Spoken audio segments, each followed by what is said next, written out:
All right, when buying or selling a home, you're gonna come to a point where you're gonna need to evaluate an offer or place an offer. Most people think that the offer is the price that you're offering for the purchase or sale of that home. And while that is one of the most important components of it, it's not all of it. So in this video, I'm gonna go ahead and share with you guys what to look for when evaluating an offer. Stay tuned. When evaluating or placing an offer, yes, we definitely have to look at price, but we also have to look at terms. Price and terms is what will determine an offer to be good or not so great. Okay, so we're going to talk about price first. Okay, so now let's talk about one of the most important components of the offer, and that is the price. How do you determine what is a good price to offer on a home that you're looking to buy, or what is a good price to accept on a home that you're looking to sell?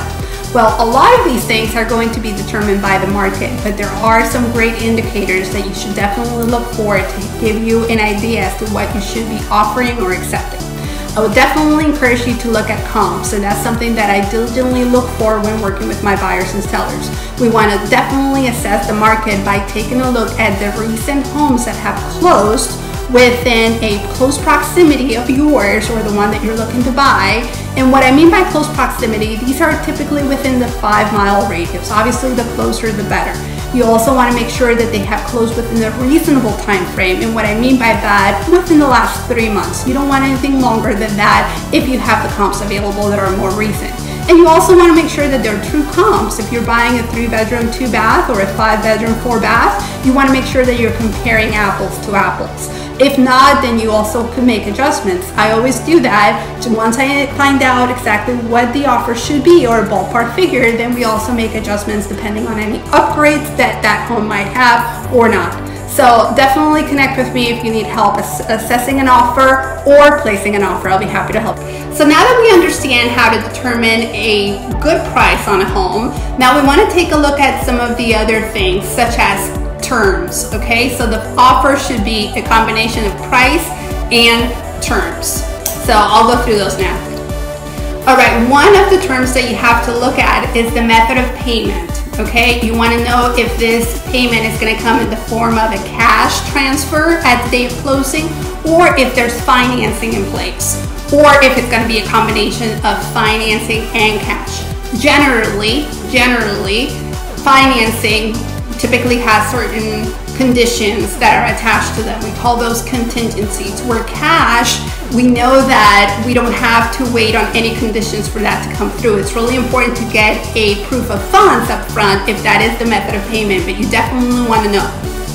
Another term in an offer that you want to consider is how long would it take you for you to receive the payment. Generally, when we close, we expect the seller to receive 100% of what you're offering to pay for the home. But hypothetically, let's say you price this home at $300,000 and you receive an offer for $350,000. You might be thinking, oh my God, that's a great offer. We should definitely jump on it.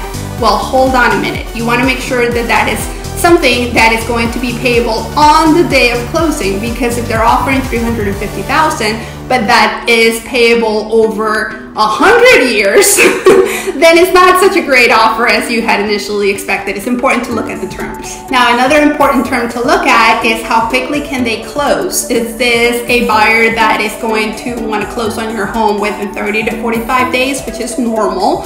Or is it someone that is wanting to take the property off the market and get it under contract but not close until 6 months or 9 months from now? That doesn't happen very often, but you definitely want to look at the closing date and make sure that that works for you. Now, another thing that you want to consider is any contingencies. Now, contingencies are kind of conditions that you're placing in with your offer. Normal contingencies would be things like your financing contingency. As the buyer, you have a layer of protection that is covering you during the time of escrow while you are waiting for your loan to get approved by the bank.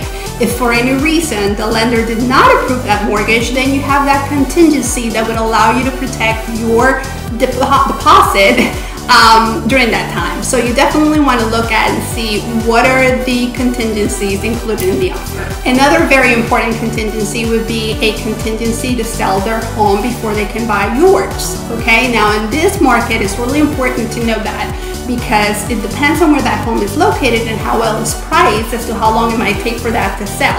So would it make sense for a seller to take their property off the market with the condition that the buyer has to sell their home first?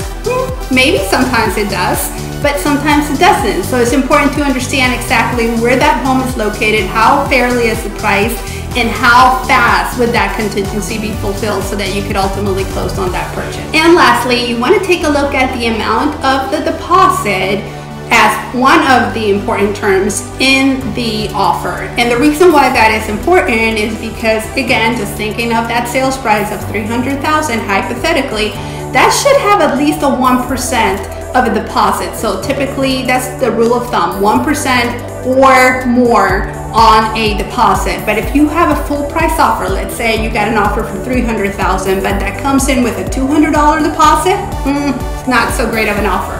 So you need to know all of those things to determine if that's a really good offer or not. All right, so there you have it. Those are the most important terms that you should know about when considering placing an offer or receiving an offer. If I could help you in any way, either putting these offers together so that you could be the one to win the offer, or if I could help you evaluate those offers coming in on the sale of your home, I would be happy to do that. All you have to do is connect with me. You'll have my information here, and I look forward to helping you. Have a great day.